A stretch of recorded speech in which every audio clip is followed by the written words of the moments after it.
Hey everyone, and welcome back. Interesting story today. So I played in a Commander tournament on last Saturday, and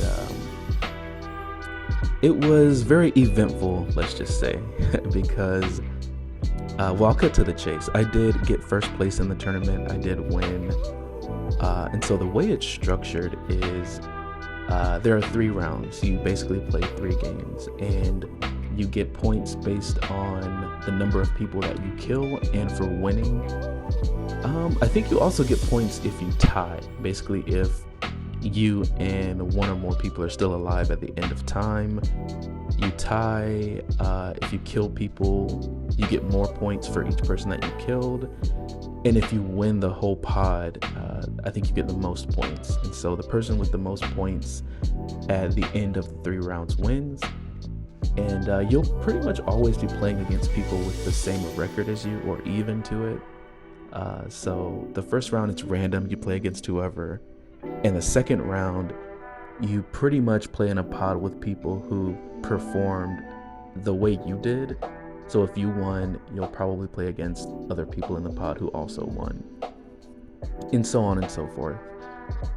I played the first round. I played Edgar Markov, and Edgar did Edgar stuff. I won and killed everybody in the pod. Edgar is so fast. I can usually win on, well, I won't say win. I can at least kill 1 person by turn 4 usually, and they just could not keep up with it. They couldn't even go about their game plan because they were just trying to put out blockers for all of my vampires. But by that point, I just had too many attackers, and I had other vampires that were giving them +1/+1 effects, and it just got to be too much. But actually, my opponent did go infinite. He was playing what is it, like the new Frodo Commander deck with his brother. I'm not the biggest Lord of the Rings fan, but the Frodo deck, I'll put it on the screen. He actually did go infinite and make infinite creatures, but he wasn't able to give them haste. So I just swung over all of his infinite creatures that were on the ground with my giant flying vampires at that point, because they had so many +1/+1 counters, and I was able to win that way. The second game is where things got really interesting. So game 2 is where things got sticky, because I'll just get to the interesting part. It came down to a play with me and 1 other person, and basically she got highly upset. She did not like the fact that I said, hey, I can see that the mono black player next to me has tutored his deck 4 times in a row on 2 consecutive turns. He is probably winning.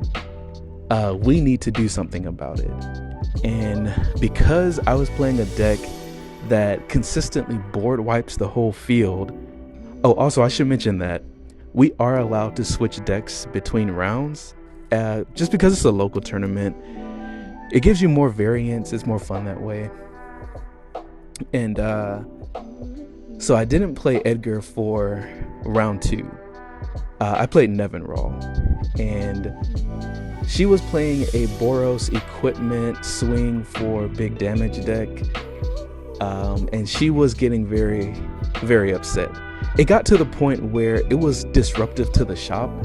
She was causing a scene. Like, I'm kind of making light of it, but it was disruptive. She was causing a scene.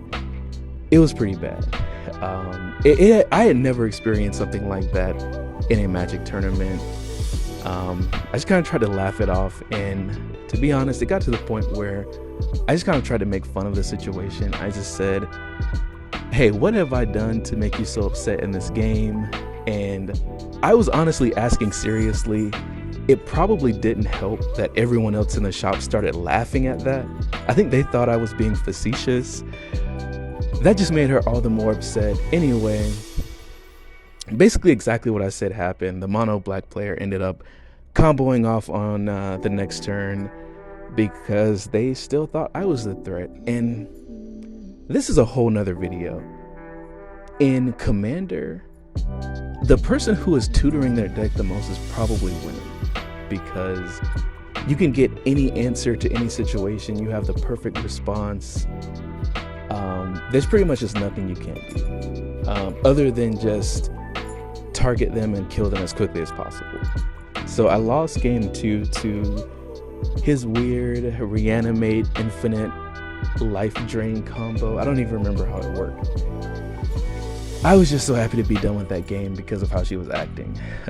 But anyway, for round 3, I did end up killing everyone and winning that game.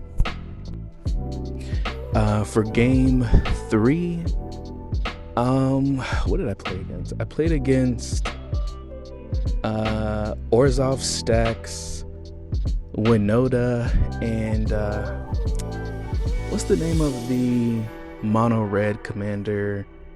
It's like dragon / dwarf tribal. I'll put it on the screen. I don't remember what exactly it's called, but I did end up killing all of my opponents and winning that game. So I did get first place in the tournament overall, which I was extremely happy about because of the situation in game 2. Actually, I'm curious to know. Leave it in the comments section. What would you have done in that situation where it has really just gotten out of hand? It's causing a scene. It's being disruptive to the entire game environment. It was even to the point where the people who work at the store were considering, like, what should we do? Should we go over there and, like, I don't know what they were going to do. I think the situation kind of started to diffuse itself just in time before they officially came over there and did something, but either way, it's fine.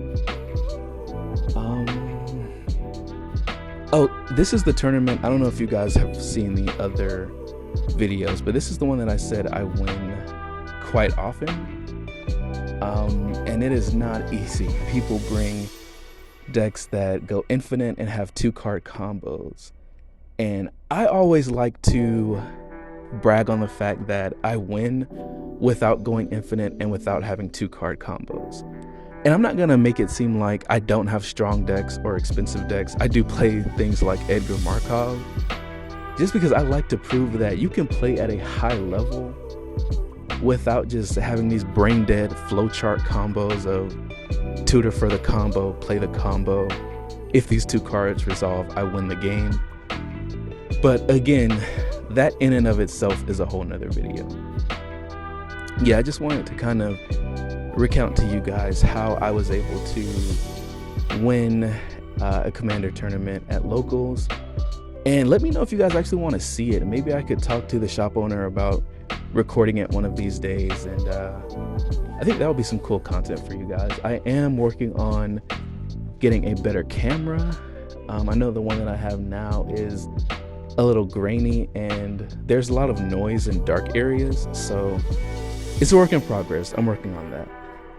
But other than that, I will see you guys in the next video, and I appreciate it. Thanks.